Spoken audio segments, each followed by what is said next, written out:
J'ai beaucoup de plaisir à vous accueillir pour cette rencontre intitulée « Le Front National démasqué par l'Histoire ». Les principales causes du succès du fascisme sont à chercher dans la situation très spécifique de l'après-guerre.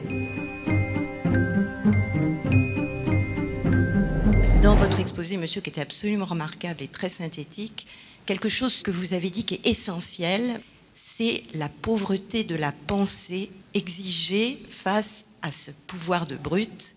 J'ai pu, oui, dans mes collègues, entendre des propos qui rappellent étrangement des propos qui ont précédé des époques fascistes dans les temps anciens, du genre il faut un chef, il faut de l'autorité, il faut que le bazar cesse. Je pense qu'il y a un vrai danger parce que les gens réagissent de façon un peu épidermique.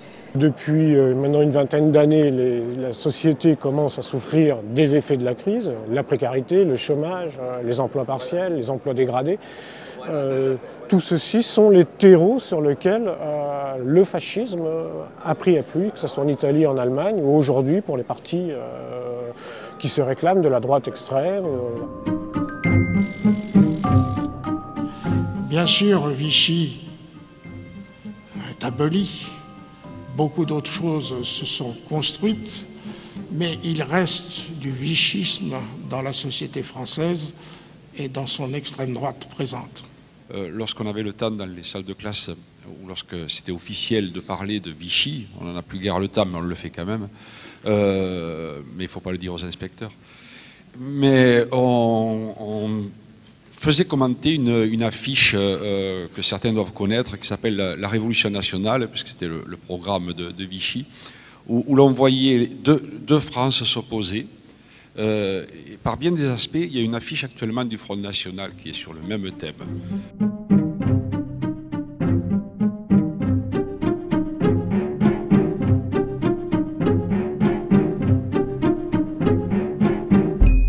Pour essayer de s'implanter dans le milieu syndical, là on a Ordre Nouveau, et donc la mise en place, ce qu'on appelle une union générale des travailleurs. Ça marque effectivement la volonté de l'extrême droite d'essayer de mener un combat au sein du monde ouvrier.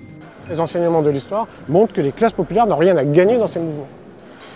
Même en Allemagne, en laissant de côté la ruine finale et le fait que le peuple allemand a été dévasté, mais même en Allemagne, la paysannerie n'a pas gagné au régime.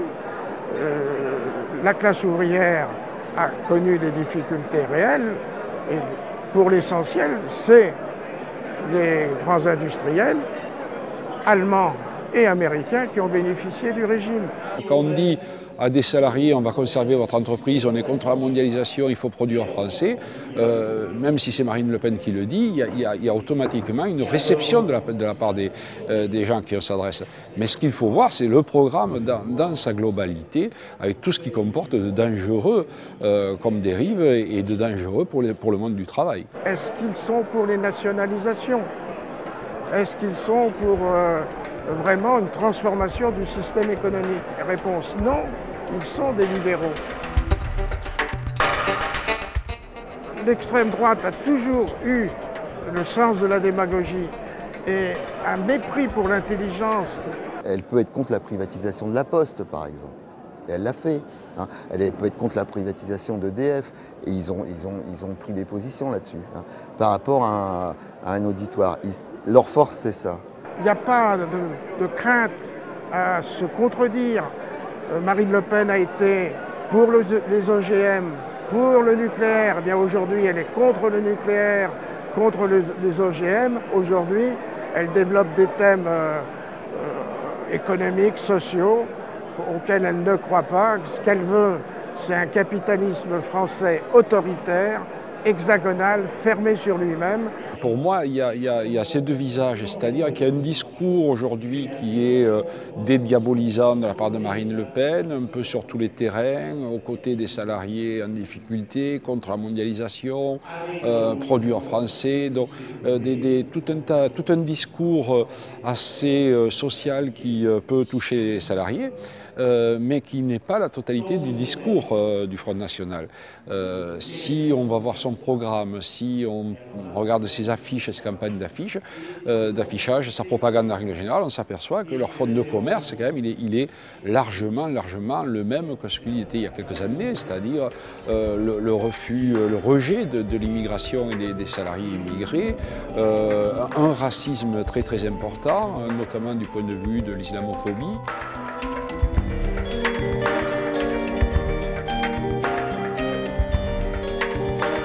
C'est vraiment enraciné dans le refus de la Révolution française au départ. C'est enraciné dans le colonialisme, avec en particulier la guerre d'Algérie.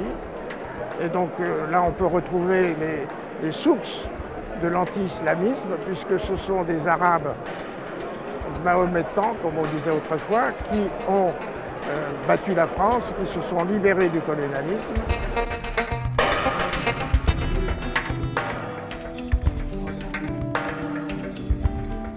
Si maintenant les Juifs sont devenus compatibles avec la nationalité française, il y a de nouvelles catégories de la population qui sont devenues incompatibles. Alors, ce sont les gens d'origine maghrébine, prioritairement les musulmans. Et là, c'est quelque chose de nouveau et d'extrêmement compliqué pour contre-argumenter, c'est l'accaparement de la laïcité par le Front National. C'est-à-dire le Front National prétend défendre la laïcité, mais ce faisant, il a un discours extrêmement ambigu vis-à-vis de la laïcité, parce qu'en même temps, il fait de la laïcité un héritage de la civilisation judéo-chrétienne. Alors, lorsqu'on étudie un petit peu l'histoire de la laïcité, on se rend compte que le principal opposant, c'était l'Église catholique. Mais donc, c'est de jouer un petit peu sur ces ambivalences, c'est-à-dire finalement de dire que les musulmans sont culturellement, idéologiquement incompatibles avec la démocratie, avec les règles républicaines de la modernité. Et donc c'est l'accaparement, l'intégration des thématiques républicaines à des fins xénophobes. Et donc tout le discours du Front National de Marine Le Pen est construit sur cette ambiguïté. Et effectivement, si on n'est pas formé, si on n'a pas un minimum de recul historique sur ces questions, eh ben, on peut très facilement se laisser emporter, se laisser embarquer par rapport à ça.